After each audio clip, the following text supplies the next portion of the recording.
તો આગળ સમાચારોમાં વાત કરીએ તો સુરતમાં આપ પર રૂપિયા લઈ ટિકિટ આપ્યાનો આક્ષેપ લાગ્યો છે। વોર્ડ નંબર 1 ની ટિકિટમાં આજે રૂપિયા બાક્યાનો નવનીત નાવડિયાનો આક્ષેપ છે। વોર્ડ નંબર 1 ના પ્રભારી ઓમ પ્રકાશ પર પૈસા માંગવાના આક્ષેપ લાગ્યા છે।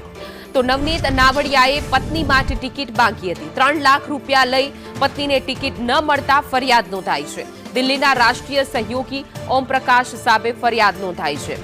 રૂપિયાની લેતી દેતીનો વિડીયો સોશિયલ મીડિયા ઉપર વાયરલ થઈ રહ્યો છે।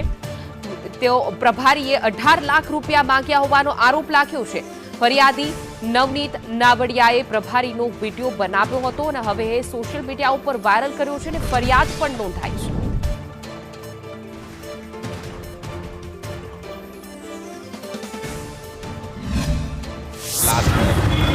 एक तो आपने पूरा पेमेंट भी नहीं करा ना, वो हो जाएगा, टेंशन मत लो। अगर आज रात तक करवा दो यार तो मेरी बात चल रही है, आएगा, मेरा 6 बजे का टाइम है और दूसरा पेमेंट आएगा, मैं हैंड टू हैंड फोन करके मैं निकल जाऊंगा। हाँ, क्योंकि लड़के को मैं फिर अभी रोकूंगा, अभी फिर रोको उसको, शाम तक रोको।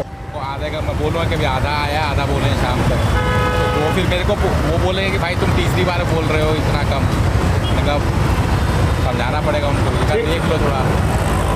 ठीक है, आपकी भी बख्शिश हो जाएगी। अगर मेरा टिकट में नाम आपका आ गया तो बाद में बख्शिश दे दिया जाएगा। अभी इसका ना जो बचा हुआ 2.5 है वो जरा देख लो, कितने बजे तक बता दोगे आप?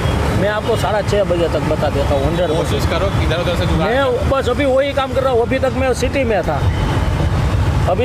था, सिटी से घर आया, घर आके मैं मुँह धो। आप जानते हो इस सिस्टम में वहाँ जब तक पैसा पहुँचेगा नहीं तो वो लोग एक्टिवेट होते नहीं है।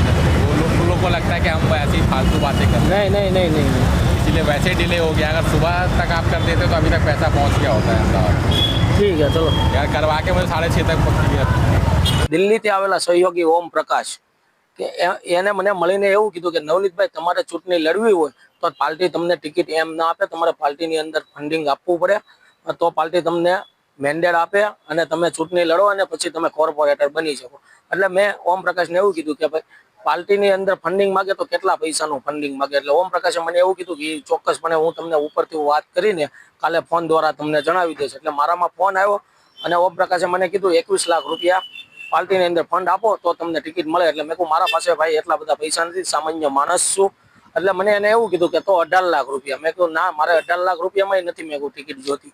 તો એ લોકોએ મને એવું કીધું ઓમ પ્રકાશે કે તમારી ગણતરી ક્યાં સુધી? એટલે મેં એને 5 લાખ રૂપિયાની કીધી અને હકીકતની અંદર મારું કોઈ નામ જાહેર થયું નહીં અને મેં ઓમ પ્રકાશને ફોન કરીને એવું કીધું કે મારા પૈસાનું શું, મારા પૈસા મને રિફંડ આપો। જ્યારે મેં એ લોકોને પૈસા આપ્યા ત્યારે મેં કમિટમેન્ટ કરી હતી ભાઈ તમે લોકો મારી પાસેથી પૈસા લઈ જાઓ છો, તમે મારા પૈસાની સેફટી મારા માટે શું એની મને વાત કરો।